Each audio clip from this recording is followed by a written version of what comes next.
Hi everyone, welcome back to the videos. इस video में हम लोग बहुत ही इंपॉर्टेंट टॉपिक के बारे में बात करने वाले, which is about spoken English class. So आप में से जो भी इंसान इंग्लिश बोलना सीखना चाह रहा है लेकिन उसको पता नहीं है, समझ नहीं आ रहा है कहाँ से स्टार्ट करे, ग्रामर में इतना कुछ है, क्या छोड़े क्या ज़रूर से पढ़े।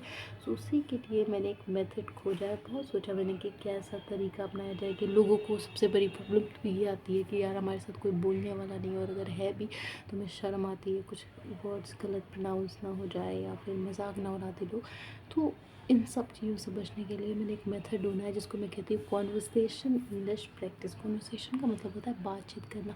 सो इसके अंदर आपको किसी की ज़रूरत नहीं है, आप अकेले ही दो लोगों का रोल प्ले करोगे कॉन्वर्सेशन, यानी कि बातचीत के ज़रिए आप इंग्लिश बोलना सीखोगे। इसके अंदर ग्रामर जो भी आपको इंग्लिश बोलने की ज़रूरत है वो भी है, सेंटेंस मेकिंग है, टेंस है, और इंसान भी आप खुद ही हैं, दो लोगों का प्ले कर रहे हैं। तो किसी चीज़ की आपको ज़रूरत नहीं है, वीडियो अकेला ही काफ़ी है आपके इंग्लिश बोलना सीखने के लिए विदाउट एनी फर्दर लेट। सो सबसे पहले तो सब्सक्राइब कर लेना चैनल को और बेल आइकॉन दबा देना, ताकि ये सीरीज़ चल रही है, यानी कि एक के बाद धड़ वीडियोज़ आएंगे, आप एक भी मिस ना करो, तभी आप इंग्लिश बोलना सीख पाओगे। वरना आधा देखोगे आधा नहीं देखोगे, फिर फ्रस्ट्रेशन होगी, यार सीख नहीं पा रहा हूँ, छोड़ दोगे। लाइक ज़रूर करना, फिर देख के मज़ा आता है, और शेयर कर देना, क्योंकि हर ज़रूरतमंद इंसान इनकी जिसको भी ज़रूरत है यार वो सीखेगा।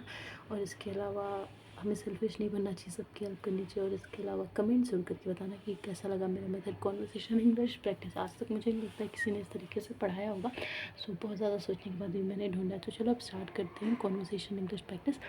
और एक चीज़ और, जिस तरीके से मैं बोलूँगी वैसे आपको कॉपी करना है, क्योंकि प्रोनाउंसिएशन में बहुत इंपॉर्टेंट रोल प्ले करता है किसी भी लैंग्वेज को सीखने के लिए। Okay, let's start.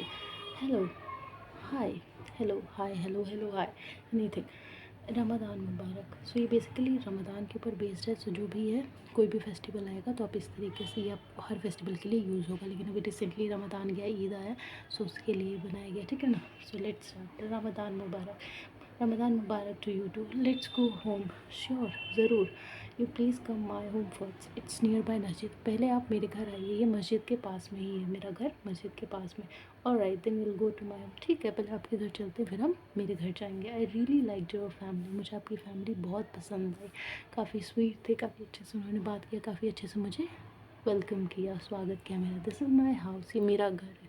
It's beautiful, बहुत सुंदर है। Your family is great too. तुम्हारी भी फैमिली बहुत अच्छी है, आपकी भी फैमिली बहुत अच्छी है। मुझे भी बहुत कंफर्टेबल लगा उनके साथ, मैं बहुत कंफर्टेबल था।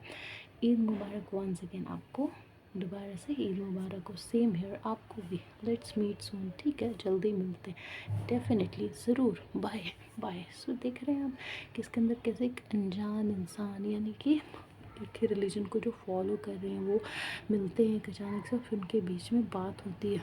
सो बेसिकली कहने का मतलब ये है कि अगर आप किसी भी फेस्टिवल के ऊपर, जो फेस्टिवल में यूज़ होने वाले सेंटेंसेस है, चाहे वो दिवाली हो या कुछ भी हो, बस आप यहाँ रमज़ान यूज़ हुआ है, ईद यूज़ हुआ, उसके जगह आप दिवाली और होली लगा के आप इसको बोल सकते हैं, या बकरा ईद लगा के।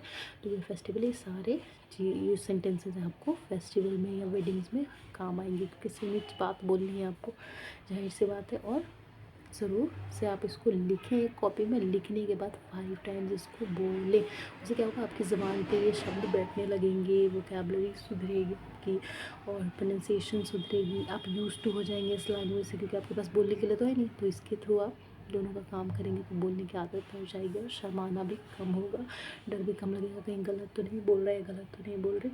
सो इसका यही एक फ़ायदा है, किसी की ज़रूरत आपको नहीं पड़ने वाली, आप अकेले ही बोल पाएंगे। एंड दूसरी चीज़ ये है कि ये लिख कर 5 बार बोलने वाला स्किप मत करिए, क्योंकि अगर आप ये करते हैं तो आप जल्दी फ्रस्ट्रेट होंगे, क्योंकि मेन काम आप कर ही नहीं रहे। जब बोलेंगे ही नहीं तो फिर क्या बोल पाएंगे। आपको बोलना ही तो सीखना है ना, सुनना थोड़ी सीखना है। तो इसके अलावा आपको लिख के बोलना है 5 टाइम्स, फिर आप 1 महीने के अंदर इंग्लिश बोलने लगेंगे, मेरी गारंटी, चाहे आपको ज़ीरो पे, चाहे आपको कुछ ना होता।